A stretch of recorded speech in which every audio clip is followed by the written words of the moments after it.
gonna push you to the end! I feel stronger.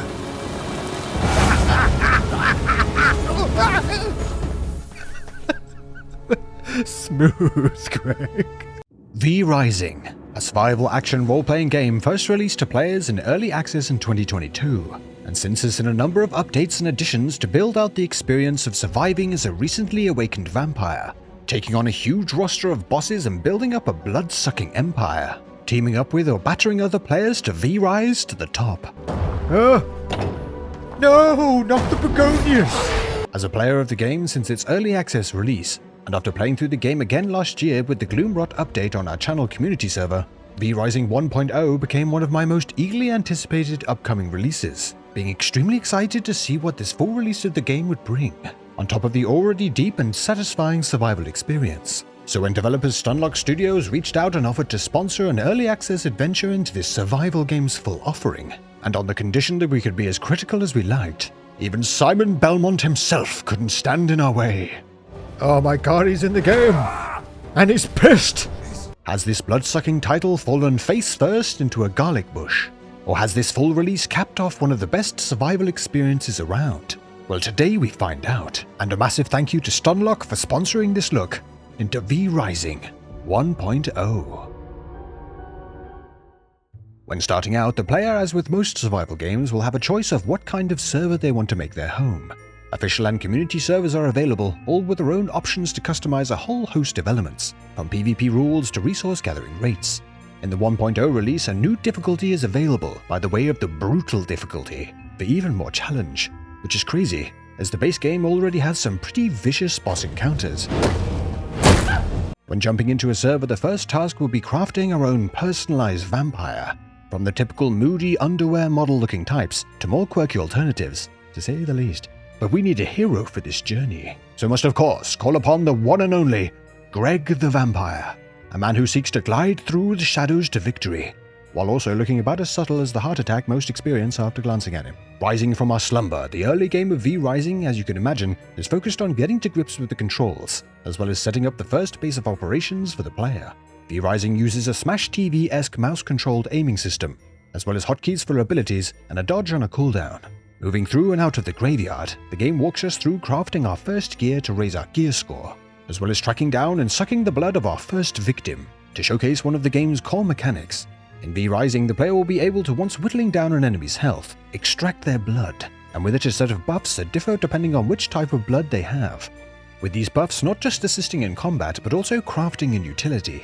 Not only this, but enemies can spawn with a blood type that scales from 1 to 100% purity, with NPCs that have blood in the high 90s being incredibly rare and very sought after. That, as you may have guessed, will add additional and stronger buffs to the player if they seek out enemies with very pure blood. But for now, Greg will have to settle with a bandit thief, as we have bigger fish to fry. Settling with one of the predefined base locations, Greg quickly got to work building up his home, putting together some crafting benches, storage and sawmills to process materials, tracking down some copper and upgrading our gear. It was time to take on the first of the game's V-Blood boss encounters. The game uses a boss list, which is kind of like the Need for Speed Most Wanted blacklist, starting with what feels like slightly more powerful wildlife, all the way to insanely tough boss encounters. And with this 1.0 release, players even get a chance to take on the man himself. Dracula, or Dracul, or Drac, or Tracking and taking out the Wandering Wolf boss, we unlock its form for fast travel, with this fast travel being particularly useful early on, as V-Rising's map is pretty huge, especially now with the additional zone added in this 1.0 update. Tracking down and taking out the next few marks on the boss list, and along with it some skill points to put into some more modes of destruction. We get busy building and placing down new crafting benches, and even manage to turn Greg into a slightly more stylish looking Nightmare Fuel version of himself. Bosses aren't the only thing to watch out for when working through V-Rising's PvE content. Enemy NPCs inhabit the entire map, from small settlements to large towns filled with monsters and humans just looking for an excuse to rip the player apart. And speaking of rapid death, another of V-Rising's more interesting mechanics comes by the way of the day and night system. During the night, of course, the player is safe to wander around the lands, but if they are caught wandering when the sun rises, then the most deadly game of the floor is lava will begin. Standing outside in direct sunlight for too long will set the player ablaze, and decimate health reserves until dashing into shade. An interesting addition, but not without its drawbacks, as we'll discuss a little later on. Ooh, it's Simon Belmont. No, my fate is not sealed. I will run away. Whoa, God! Now with a number of V-Blood bosses down, it was time to upgrade our starter base into a location a little more suited for a devious vampire lord. V-Rising's base building might not have as much nuance to it as other survival alternatives, but in this 1.0 update comes with it a whole host of new stations and decorations to kit out your vampire lair, to go from a humble camp to a full-blown epic vampire castle, while turning back to working through the game's bosses. As a returning player from only last year, in this full release it was surprising to see that not only have the developers reworked the progression and boss order, but also added a number of brand new additional bosses, something that will be a boon for those like me, who may have thought that there may not be enough added in this 1.0 release to validate another run through the whole game. Watch out for this Seaman! I love how they really leaned into the man in that sentence. Because I guess the alternative would be, boss fight begins. Watch out for the seaman! Greg, making his way out of the first zone of Farbane Woods, gets a look at some more settled humans in their farms and villages, sometimes outfitted with garlic to add a stacking debuff to ward off players looking to farm up their crops for resources, and a zone once again filled with ever more tough-feeling boss encounters. Well, maybe all except for Beatrice the Tailor, a boss that I can't help but feel like a bit of a bastard just running into a village and savagely beating someone's rotund grandma to death.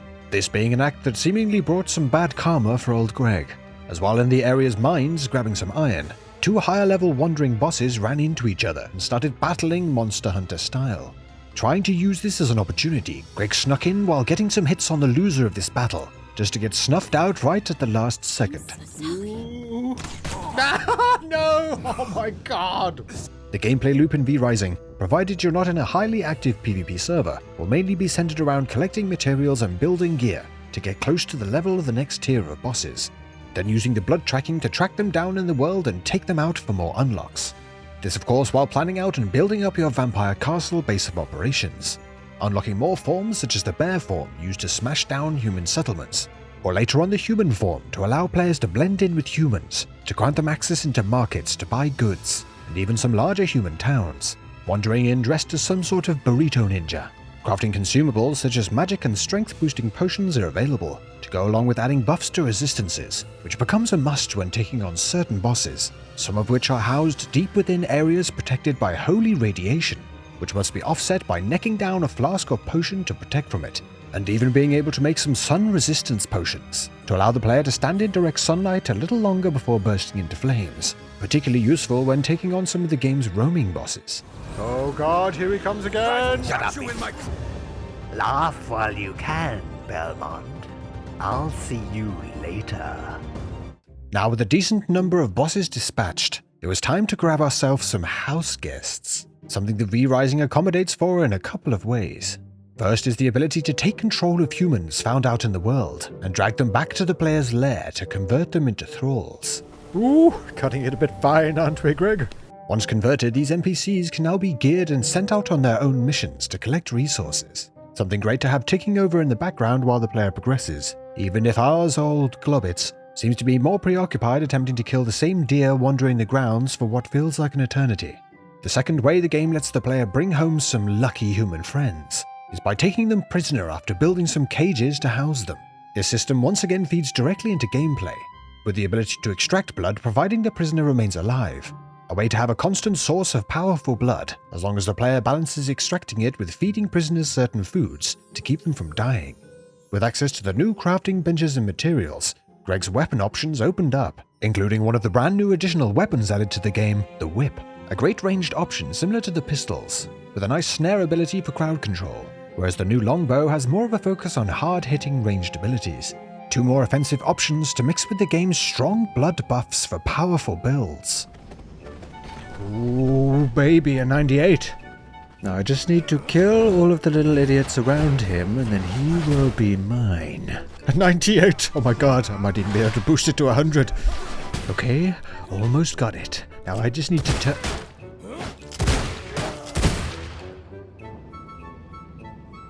The mindset prisoners. Thank you so much for your help. The game has 11 weapon types in total, all with their own pair of unique weapon abilities, ranging from big cleaving damage attacks and abilities with some movement built in to give players another option in addition to the dodge to get out of the way of enemy attacks. As players progress through the tiers of weapons, additional stats are provided with weapons to further add to the player's power and build options. This to go along with the game's gems that also add additional buffs and stats to unlocked abilities, as well as also having multiple tiers to unlock. The 1.0 release adds an additional tier of gems for the reworked player abilities, to couple with a number of additional armor sets to craft. With by far the most exciting addition for me provided in this full release is the game's new zone, the Ruins of Mortium, which adds timed events for players to seek out and take on for some juicy rewards, including the ability to unlock additional passive abilities, a whole host of new bosses, and most importantly of all, the lair of the true final boss of the game, himself. A real moment that made me go, ooh, when I first saw it. And a boss fight that I'm not going to spoil, as for me a lot of the fun of the game is in those ooh moments, looking on to what awaits and working on building in power to take on the next unknown evil.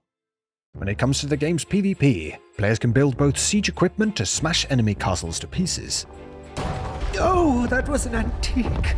As well as a key that will allow players to either delete or take over player-owned castles once they've successfully broken in and accessed the enemy player castle heart. Castles have pre-allocated locations for players to settle down, most likely to stop players blocking off access to key areas. All of these items, as well as settings such as how much the player drops, or specifying times for raids, can be configured on each server, allowing for more light options when setting up a bit of competition to go along with all the boss slaying. PvP in V-Rising will also be fairly punishing in comparison to some of the other PvP survival games out there, due to its focus on PvE-orientated progression, and it will be up to players if they choose to opt into the more no-holds-barred servers, without getting frustrated after being set back constantly due to other players moving in on their bases and loot stashes. So after replaying through the game, tracking down and murdering over 50 bosses, Greg ending up with an outfit that resembles the Pope after a tad too much exposure to the holy radiation, and putting together one hell of a massive vampire abode, what kind of experience does V-Rising have to offer in its 1.0 release? Well, simply put, one that's pretty incredible for fans of ARPGs or PvE survival games. I've dipped in and out of this game during early access, and for one was not expecting them to add this much into its full release, such as heavily guarded caravans that roam the land, that can be attacked for some nice rewards. All of these additions add even more depth to an already highly enjoyable and highly challenging experience, slowly building up a vampire empire while taking on ever more intense boss encounters in this game, either alone or with some friends, for me is one of the best PvE survival experiences around. Elements such as the sun mechanics can get pretty frustrating when caught out during boss fights just to get instantly annihilated, but the daylight can be shortened using server settings. Running back to get another go at the boss can also be a pain with so many mobs and enemies to wade through just to get another stab at that challenging fight. But I for one applaud the developers for making the latter half of the game pack so much of a punch, as I can't lie, I'm a bit of a sucker for that sort of thing. The game's timed events are a good way to pad out the late game, but overall players will still be left to turn their blades on each other when all the bosses are toppled, and it would be cool to see some more unlockables and elements for the true endgame players.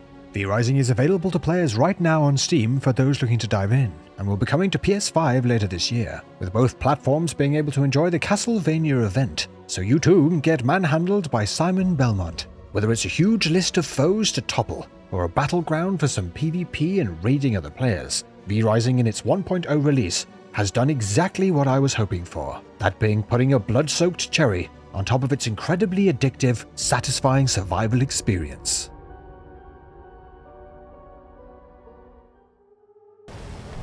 Oh god. Globbits, I need you. You better not be chasing that deer. Having to run into these people's houses, I just can't help but feel like the world's most disturbing Jehovah's Witness. Oh god, son. Oh god, get it down, get it down, get it down, get the roof, get the roof, get the roof. Ah! Good lord. I'm doing this for a reason, right? I need to respawn them so they can be higher level. And this isn't. I'm not doing this for fun. That would be very strange. There's a reason for this.